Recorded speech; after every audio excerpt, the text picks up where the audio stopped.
after 12 years in jail, a court ruling concluding that he's not a terrorist.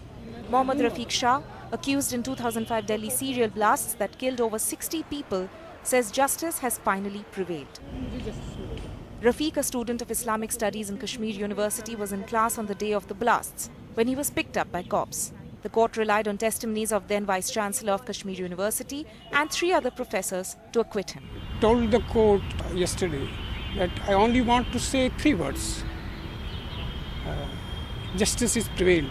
I want that culprits be booked. I got justice.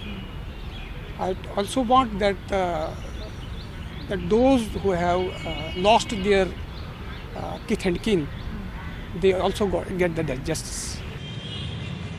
Another victim of the blast, Kuldeep, was driving a bus near Govindpuri in South Delhi when he spotted the bomb in a bag. Kuldeep managed to save 70 lives by evacuating the bus and throwing the bag out of the bus in the nick of time. But in the process, he lost his eyesight. इंसाफ तो मिला ही नहीं sir. अब जब सबूत ही नहीं इकट्ठा हो कर पाए तो क्या कर सकते हैं? The 147-page order of the trial court is riddled with instances where the Delhi police's investigation has been questioned. In its order, the court observed, prosecution has failed to prove any link between suspects Mohammad Hussain Fasli, Rafiq Shah and Tariq Dar. There were alibis to show that Rafiq was in Kashmir University when the blast happened.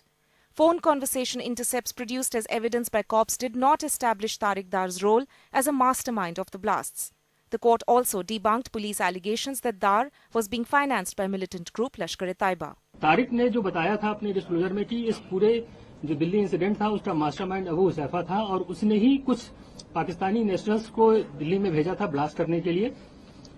Tariq को सिर्फ उनके code name मालूम थे, इसलिए अबू हुज़ैफा जब मारा गया उसके बाद उनके कोई वेयरआउट नहीं मिले और उनका पता नहीं चला कि वो जो लोग यहाँ पर इंसिडेंट करके गए थे वो कहाँ गए. The serial blasts of 2005 are still very fresh on the minds of people, especially those who lost their loved ones. Now the victims' families are blaming the police for shoddy investigation and wondering who they will hold responsible for their loss. With Pooja Arya in Delhi, Tanima Biswas for NDTV.